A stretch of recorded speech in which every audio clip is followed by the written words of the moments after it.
Chers amis, bonjour, bienvenue dans cette nouvelle édition du Plus d'éléments, l'émission de la revue des idées pour la civilisation européenne. J'ai le plaisir d'avoir autour de moi quelques têtes nouvelles. Je commence par notre invité qui est pour la première fois sur ce plateau, François-Xavier Consoli. Vous êtes maintenant un collaborateur régulier de notre revue. Vous êtes l'auteur de déjà 2 livres, je le cite, la République contre la France, qui est une sorte un peu de panorama contre-révolutionnaire, de la pensée contre-révolutionnaire, et puis un livre alors sur un autre sujet, sur les aventuriers, de Ungern à Ziquet, en passant par d'autres fous d'aventure. J'ai le plaisir de recevoir aussi notre ami Rodolphe Carte, bien connu des téléspectateurs de TV Liberté. Vous préparez, je crois, vous allez prochainement faire paraître un livre d'ailleurs sur un personnage que nous aimons beaucoup, qui est Jean-Luc Mélenchon. Oui, une biographie intellectuelle. Une biographie intellectuelle. Je trouvais que ça manquait un petit peu à droite, donc là c'est une biographie critique bien évidemment, mais avec un aspect quand même assez fouillis. Je crois que nous aurons le plaisir d'en reparler, oui, effectivement. Sur TV Liberté. Xavier Aimant, notre cher rédacteur en chef, quel est votre dernier livre? Parce que je crois que vous préparez un livre qui va paraître prochainement. Alors oui, vos chroniques. Oui, c'est le 3e volume des chroniques d'une fin du monde sans importance. Et le dernier ouvrage que j'ai publié, c'est l'enquête sur les écoles de journalisme. Dont on va parler quand nous parlons de la pensée unique le mois prochain. Tout à fait, c'est l'occasion. Tout à fait dans le sujet. Merci de votre présence. Merci à vous. Cher Daoud Bourrezala, que je ne présente plus, collaborateur très régulier d'éléments, vous avez particulièrement participer au dernier numéro que je monte à la caméra, notre dernier numéro d'été qui est très riche. Je reprends le sommaire. D'abord, nous allons parler du dossier principal, les 13 familles de la bêtise contemporaine, mais vous avez aussi un article sur l'histoire du nudisme par notre ami David Lépée, sur le nucléaire iranien. Donc il y a peut-être un lien entre le nudisme et le nucléaire iranien, je n'en sais rien, je ne crois pas, nous verrons. Et un entretien avec Jean-Claude Milner, qui n'est pas nudiste, mais qui est on va dire quelqu'un qui a un parcours intellectuel tout à fait intéressant, puisqu'il est passé de la gauche prolétarienne au fond à la réaction. Avec une pensée qui c'est plus complexe que ça, mais avec une pensée d'aucuns le classe comme un néoconservateur. Comme un néoconservateur, mais qui affronte un certain nombre d'idoles et de fétiches progressistes aujourd'hui. Nous en reparlerons. Et puis un entretien, depuis le temps que nous en parlions, avec Sylvain Guggenheim, dont l'intitulé, ça fera d'ailleurs plaisir à nos amis byzantins, « Non, les croisés n'étaient pas des barbares ». Voilà, et un entretien avec le groupe slovène Laibar. Alors je rentre dans le vif du sujet, dans le vif du dossier principal du dernier numéro d'éléments, les 13 familles de la bêtise contemporaine. Et j'ai retenu alors une phrase qui m'intéresse, que j'ai trouvé tout à fait intéressante, c'est, que je ne retrouve plus, peu importe, au fond, la bêtise aujourd'hui n'a jamais été aussi intelligente. Voilà, j'ai retrouvé. Alors, je donne la parole à Xavier Aimant. Pourquoi la bêtise n'a jamais été aussi intelligente? Oui, c'est un peu là aussi la fameuse phrase de Cocteau, le drame de la modernité, c'est que la bêtise s'est mise à penser. On a décidé de faire ce dossier d'été sur les familles de la bêtise pour, en fait, faire une sorte de panorama de ce qu'est la bêtise aujourd'hui. Et justement, on s'est rapidement aperçu que la bêtise ne concerne évidemment pas que des gens qu'on a l'habitude de présenter comme incultes, peu cultivés, etc., mais qu'il y a aussi une bêtise des élites. Il y a une bêtise de nos politiciens, de nos représentants médiatiques qui était intéressante à étudier. Donc c'est pour ça qu'on s'est lancé dans ce panorama sous la forme d'un dossier qui se veut à la fois relativement léger, puisque c'est un numéro estival, donc il y a une partie un petit peu d'ironie caustique, évidemment, mais il y a aussi des choses plus sérieuses. On parlera sans doute avec François-Xavier sur les questions de baisse du QI, de baisse de l'intelligence générale. Donc voilà, il y a ces 2 aspects dans ce dossier du numéro. Et alors, quelles sont les 13 familles? Est-ce qu'on peut les citer? Et quelles sont leurs singularités? Qu'est-ce qui réunit ces 13 familles? Est-ce qu'on peut, qu'entre les libéraux libertaires, les geeks et les islamo-bobos, c'est... Alors très honnêtement, je serais incapable de les citer les 13 de tête. Mais l'idée, c'était en effet de faire ce panorama de façon assez ludique et assez ironique sur, par exemple, la famille Antifa, la famille libérale libertaire, avec chaque fois la figure du père, de la mère, du grand-père, de la grand-mère, le fétiche, l'objet symbolique, etc., etc. Et même dans la famille Antifa, le fils indigne qui s'est révolté. Parfois il y a des ratés, le fils indigne qui a basculé du côté obscur et qui se met à lire des livres interdits, etc., etc. Cher François-Xavier Consoli, Peggy disait qu'au fond, le pire était la pensée toute faite, une pensée qui qui au fond n'est qu'une mécanique plaquée sur du vivant, qui essaye de ne plus comprendre la réalité, mais qui appuie sur un bouton et puis on a la réponse. Une pensée aussi en gramophone, pour parler comme Orwell. Comment vous définiriez, vous, la bêtise, cher François-Xavier? Et je voudrais m'arrêter sur l'article que vous avez consacré à la bêtise à travers la littérature, la manière dont les écrivains ont évoqué la bêtise. Ah oui, alors si on prend la littérature, c'est plus simple, parce que tout de suite, je trouvais difficile de m'embarquer dans une grande définition. Oui, bien sûr. Mais j'ai fait une sorte de généalogie, d'Aristophane à John Kennedy Toole, en passant par Jean-Paul, etc. Ce qui est bien avec la bêtise, c'est que ça ne vieillit pas, c'est un sujet inépuisable. Et d'Aristophane à Kennedy Toole, on a des exemples absolument fabuleux. Et pour reprendre un peu ce que disait Xavier, je trouve que la bêtise, en plus, ne se démode jamais. La différence près, si on parle d'aujourd'hui, c'est que la bêtise aujourd'hui est cool. J'ai noté quand même, en faisant le papier, en bossant aussi sur l'effet Flynn, qu'aujourd'hui, la bêtise, c'est une valeur. On pouvait en avoir honte dans les années 50, 60, parce que être bête voulait dire finalement être inadapté, être finalement être un abruti, c'était quand même pas très glorieux, quoi. Mais aujourd'hui, être un abruti, c'est quelque chose qui est fêté à la télévision, hein. Je me souviens, il y a longtemps, il y avait eu une couverture d'Éléments justement avec Hanouna. Oui. Et c'était un peu ça. Tous crétins. Bon, finalement, ça ne se démode pas. La preuve, même si Hanouna a un petit peu du plomb dans l'aile aujourd'hui, mais il n'empêche que la bêtise, c'est toujours vendeur.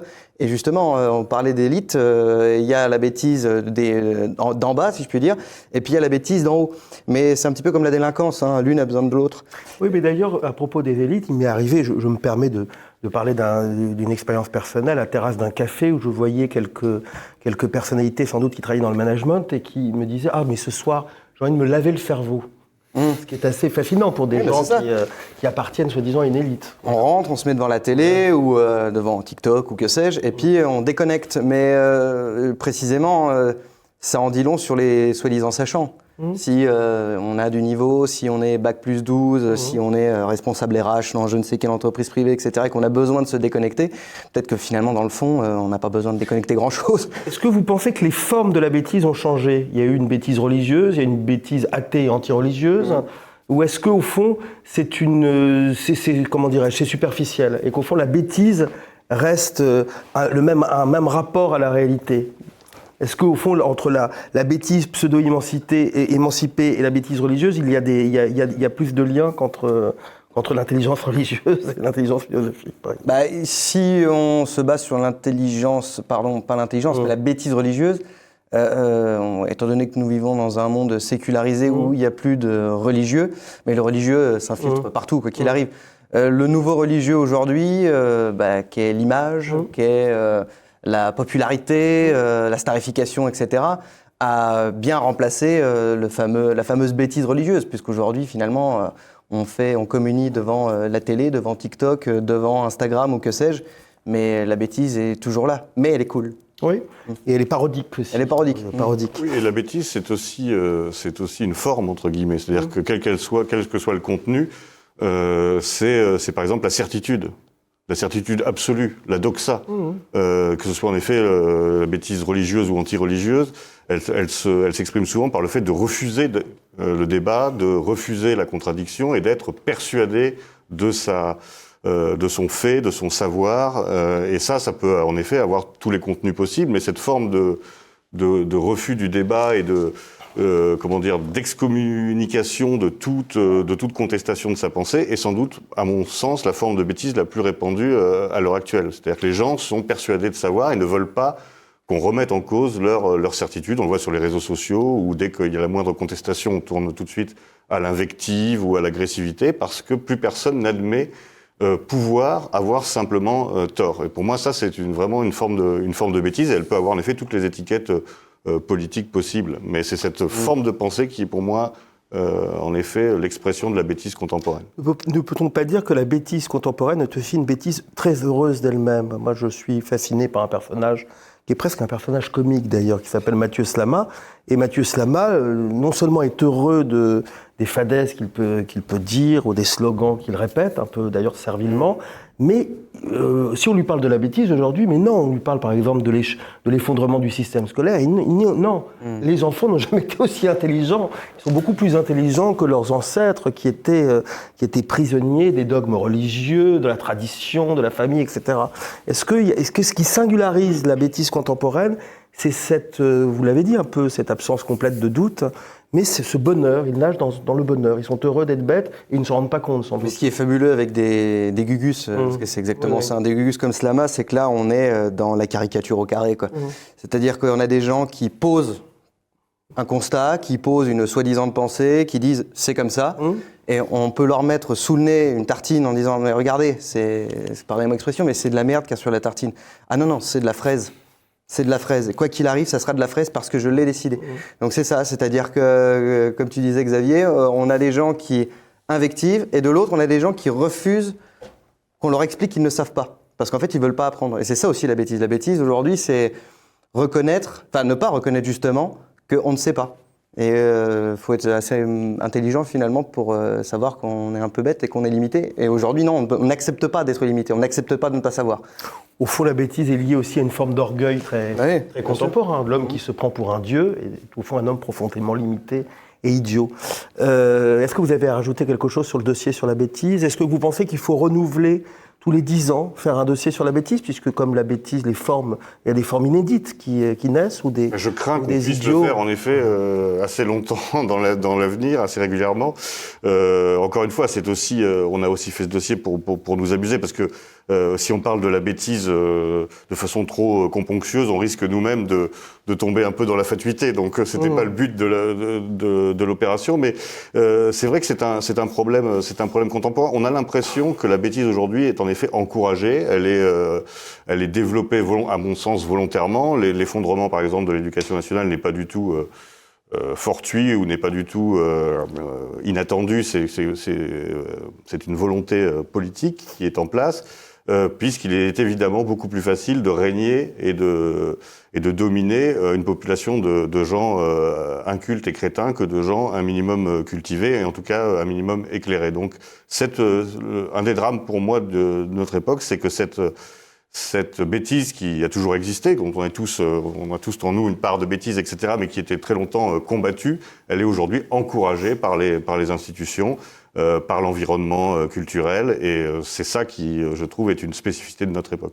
Eh bien, écoutez, cher Xavier, j'encourage, oui. Non, peut-être aussi mentionner un article intéressant de Monsieur Devoyer sur le complotisme. Ah oui, alors ça c'est intéressant. Justement, c'est un article qui va peut-être faire un peu jaser. jaser. Tous les articles, cher Rodolphe, le temps nous est compté, mais en effet, très bon article. Oui. Où il y a cette formule qui peut peut-être intéresser nos téléspectateurs, c'est qu'au fond, il dit le complotisme. Et le il faudrait le définir d'ailleurs, parce que c'est un terme très vague.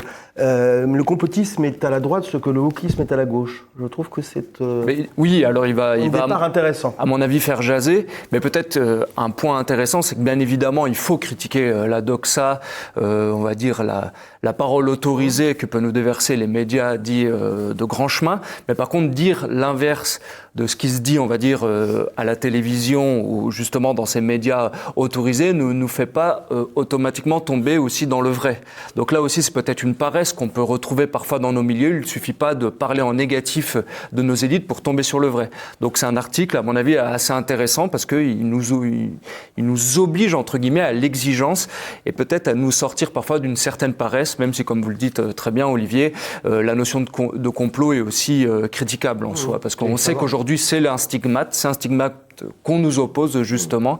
Et il faut continuer à porter une voix opposée, voire dissidente aux élites, mais ne tombons pas dans certaines facilités où si nos élites disent blanc, il suffit de dire noir pour être dans le bon. Eh bien non, savoir penser contre soi-même est une hygiène intellectuelle de base, et lire aussi les adversaires, et essayer de les lire bien.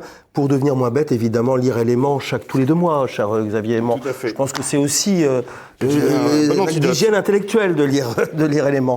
Alors, nous allons parler maintenant de Jean-Claude Milner. Alors là, on n'est plus dans la bêtise, on peut critiquer, contester la pensée de Jean-Claude Milner, mais là, on a un intellectuel, un savant même, à certains égards, en tout cas Oui, un homme qui sait penser. C'est un très bel esprit, un être suprêmement intelligent. Vous pourriez le présenter un petit peu, parce que son parcours peut... Le présenter en 2 mots, c'est quelqu'un qui a aujourd'hui, qui est octogénaire, très vert intellectuellement, qui a une formation de normalien. Donc déjà, on en parle dans l'entretien, au début des années 60, en tant que normalien, philosophe, qui allait introduire la linguistique en France, il avait déjà une certaine assise intellectuelle à son échelle à Rudulm.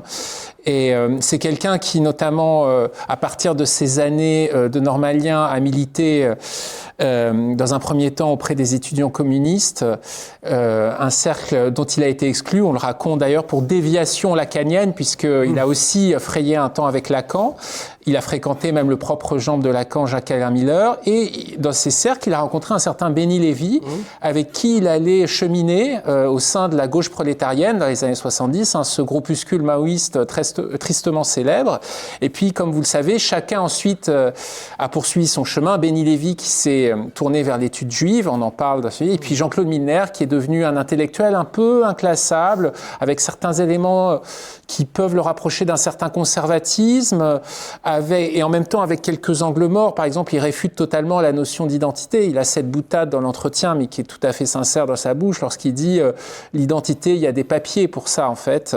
Il y a toute une réflexion à la fois sur l'identité de l'Europe, la place des Juifs en Europe, sur le Moyen-Orient aussi, sur l'État d'Israël, et puis aussi des rapports entre la France et l'Algérie, et même il se permet d'analyser aussi certains pans de l'histoire de France. Enfin, c'est très riche. C'est un entretien assez décoiffant pour les lecteurs d'Éléments. C'est-à-dire que je pense que certaines des propos de Jean-Claude Milner vont soit les choquer, soit les heurter. Non ? Oui, et d'ailleurs lui-même a été tout à fait ouvert à la contradiction, y compris de manière assez rude, notamment sur des questions comme Gaza. La question, y a-t-il des civils innocents à Gaza ? Alors, lui prétend que non, en reprenant justement un vieil adage de Mao selon lequel le partisan type Hamas, pour avoir un certain succès, doit être comme un poisson dans l'eau dans son milieu. Donc il en conclut que finalement, il n'y a pas de civils innocents à Gaza, puisque tout le monde est peu ou prou aux côtés du Hamas, c'est sa conclusion. Moi, je lui oppose l'argument inverse, qui est de dire, mais finalement, vous reprenez l'argument des mouvements radicaux anti-Israël, type Hamas, Hezbollah, qui prétendent qu'il n'y a pas de civils israéliens innocents, dans la mesure où tout Israélien est astreint au service militaire. Et c'est quelqu'un qui a l'honnêteté intellectuelle de répondre, c'est vrai. Voilà, ça m'étonne quand même sur l'identité, parce que il pense aussi sa judéité, en tout cas l'identité juive, Jean-Claude Milner, et il montre que la figure du juif est une figure de contradiction. Parce qu'il incarne une forme de sens de la limite, on ne peut pas le réduire. Absolument. Alors pour simplifier à l'extrême... simplifier, oui, évidemment. mais moi aussi je vais simplifier pour pas entrer dans tous les méandres de sa pensée assez riche. Il explique que dans l'Europe des droits de l'homme post-hitlérienne, paradoxalement, le juif... comment dit-il, le juif de conviction, c'est-à-dire quelqu'un qui est vraiment à appliquer les 613 commandements, pas simplement quelqu'un qui est d'extraction juive, mais un juif religieux type Béni Lévy, n'a plus vraiment sa place dans la mesure où lui incarne une certaine limitation, il incarne aussi le poids de l'héritage, c'est quelqu'un qui va s'isoler aussi, qui ne peut pas manger avec les autres, enfin je simplifie à l'extrême, et donc il y a une espèce de hiatus. Après il a aussi des thèses très radicales sur la question juive, le problème juif entre guillemets, et la solution entre guillemets qui a été apportée par Hitler, qui voit comme une espèce de père spirituel inavouable de l'Europe démocratique aujourd'hui. Je renvoie les lecteurs que ça intéresse, un de ses meilleurs livres, absolument, Les penchants criminels de l'Europe démocratique. Et puis, on parle aussi, alors c'est peut-être le point sur lequel finalement on est le plus d'accord, à mon avis, il fait mouche sur l'Algérie en expliquant qu'il y a une espèce de malentendu insoluble. D'un côté, on a des gouvernants français type Macron qui s'agenouillent, qui sont dans la repentance, la génuflexion, voilà, post-coloniale. Et finalement, il explique que le pouvoir algérien ne veut pas du tout de repentance. Il voudrait, lui, il est dans l'héroïsme. Il est dans l'héroïsme du mythe FLN qu'il essaie de glorifier, la fameuse victoire militaire du FLN qui n'a jamais eu lieu, en fait. Ils ont gagné politiquement. Et donc, il y a une espèce de... Et j'ai trouvé cette lecture très simple des relations franco-algériennes aujourd'hui assez rafraîchissante et je ne l'avais jamais vue sous cet angle-là. Mais parce que ça paraît évident. Oui, alors certains le disent aussi avant Milner. Bien sûr. Que la lecture pro-FLN, enfin du pouvoir algérien, est une lecture en effet complètement une reconstruction. Oui, et de l'autre côté, en fait, tous les gages que peuvent donner Macron et les autres sont en pure perte, dans la mesure où ce n'est pas ce que veut l'Algérie. L'Algérie veut être traitée comme le gagnant de la guerre, un héros, et non pas une victime qui est... La glorification de la victime, c'est quelque chose de tout à fait occidental et postmoderne, finalement. Bien sûr. Je vais repasser, alors, parce qu'on parle de Milner, il parle beaucoup, enfin, une partie de l'entretien est consacrée à ce qui se passe en ce moment au Moyen-Orient, notamment à Gaza, mais aussi à la récente, non, il n'en parle pas, mais à la récente intervention israélienne en Iran. Vous avez justement, cher Daoud, vous êtes entretenu avec un géopolitologue, irano-américain, Anta Moeni, voilà. Et alors, il y a une phrase qui m'a étonné. Beaucoup de gens en France disent que l'intervention israélienne a mis un terme à la menace iranienne, et lui, à cette phrase, au contraire, cette guerre a revitalisé la République islamique. Oui, dans la mesure, alors il y a différents plans. Il y a le fait que sur un plan politique et idéologique, le régime peut, à bon droit, jouer la carte patriotique en expliquant la patrie a été attaquée, vous mettre du côté de nos agresseurs, comme par exemple le fils du Shah d'Iran relève de la haute trahison. Et il se trouve que la quasi-unanimité des opposants, lorsque la patrie est en feu, soutient non pas le régime, mais se porte est solidaire en fait des habitants. Et puis à plus long terme, peut-être que pour je ne sais combien de mois ou d'années, Israël a retardé un programme nucléaire, mais on a beau tuer des ingénieurs nucléaires, s'en prendre à des sites d'enrichissement de l'uranium, la recherche continue. Et surtout, l'argument massu, c'est que si l'Iran jugeait l'accession à l'arme nucléaire comme une espèce d'assurance vie indispensable pour ne pas être attaqué, démonstration en a été faite par Israël qu'ils avaient raison. C'est-à-dire que s'ils avaient été détenteurs de l'arme nucléaire comme la Corée du Nord par exemple, ils n'auraient certainement pas été attaqués. Leur territoire n'est pas sanctuarisé, c'est le moins qu'on puisse dire, on l'a vu. Et donc finalement l'Iran a tout intérêt le plus vite possible à se doter de l'arme nucléaire. Oui. Alors, oui, je sais. Mais enfin, ce qui est assez terrible, c'est de voir que ces choses-là devraient sembler pas mainstream, mais c'est des choses qu'on n'entend pas dans la presse ou dans les grands médias, les médias de grand chemin, comme dit notre ami. Disons qu'il y a, pour reprendre un peu une partie de la critique de Rodolphe sur le néoconservatisme, j'ai été surpris pendant la guerre de voir à quel point cette vision du monde a quand même de beaux restes. C'est-à-dire que, au motif que la société iranienne est très éduquée, ce qui est vrai, et en grande partie opposée au régime, ce qui est vrai aussi, on pense qu'on peut aboutir à un changement de régime, finalement, comme on change d'appartement, ou on peut, de l'extérieur, via des bombardements israéliens, démocratiser un pays, voilà. Ça fait des précédents, Rodolphe. Oui, d'ailleurs, on sait quelle catastrophe d'ailleurs ça provoque, que ce soit en Libye ou... D'ailleurs, oui, vous avez tout à fait raison, Daoud, parce que les nouveaux néoconservateurs donnent à fond dans la bêtise. Par exemple, si on prend l'équipe de francs-tireurs, ils reprennent directement les éléments de langage de Tsahal, par exemple, alors qu'on sait qu'à l'époque, on avait quand même des intellectuels un peu plus profonds, le père Glucksmann, bien évidemment, ou même, j'ai envie de dire, un ancien BHL qui était un peu plus intéressant que le récent, mais on voit que même ici, la bêtise a fait son œuvre. Je pense aussi à l'équipe de Rudi Reichstadt, Conspiracy Watch, où là, on a carrément une meute annonnante qui répète des éléments de langage sans aucune lecture, et on en arrive à des arguments, comme disait Daoud, où en fait, on souhaite le changement de régime comme si cela pouvait amener un changement profond de l'Iran. Donc, avec d'ailleurs des propos complètement absurdes, où j'entendais, je ne sais plus quelle Caroline Fourref nous dire « Mais si on est féministe, il faut bombarder l'Iran. » Enfin, je veux dire, quel est le rapport où on comprend qu'on peut... à son idéologie. Oui, bien sûr, mais c'est-à-dire qu'on peut évidemment souhaiter... Et d'ailleurs, on peut voir, ne serait-ce que sur un plan écologique, le deux poids, deux mesures, toute l'hystérie qui avait été faite, peut-être à raison, autour de la centrale de Zaporijjia au début de la guerre en Ukraine. Et là, il semble que bombarder des centrales nucléaires, ça n'effraie personne. Oui, c'est au Moyen-Orient, peut-être que c'est une autre humanité. Je profite, il reste quelques minutes, et je profite de la présence de François-Xavier Consolier, de Xavier Aimant, qui évidemment collabore à Éléments, mais collabore aussi à cette excellente revue qu'est Livre Arbitre. Le numéro vient de paraître, et j'aimerais que vous en parliez, parce que Livre Arbitre, ce sont des amis de la revue Éléments. Vous avez consacré un dossier à Jean Raspail. Oui. Il y a une actualité de Jean Raspail avec la publication d'un de ses romans de jeunesse, la publication d'une biographie d'Emsen. Quelques mots sur Livre Arbitre, peut-être, François-Xavier Consolier. Sur le numéro en Sur particulier. le numéro en particulier. Toujours très, très, très riche. Bah, toujours très riche.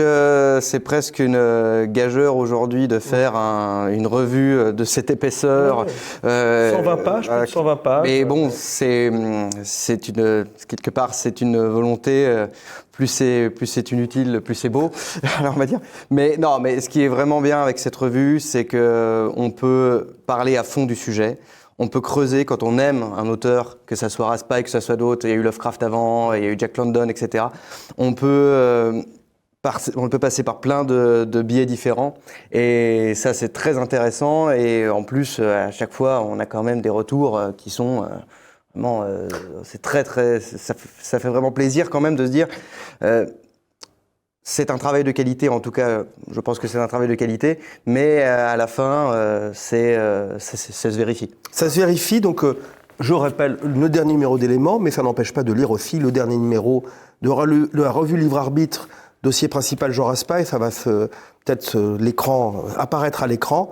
Merci, je vous retrouve d'ailleurs, normalement c'est Patrick Luzinski, mais c'est moi qui animerai son émission pour des raisons de vacances. Je crois que notre ami Patrick est À Dubaï, je crois. est à Dubaï, voilà exactement, pour des vacances élégantes et de bon goût, hein, comme Dubaï est quand même vraiment le pays le plus sympathique de cette planète. Et je vous retrouve à la rentrée pour un autre numéro du Plus d'éléments. Et d'ici là, cette année-là, exceptionnellement avec votre serviteur.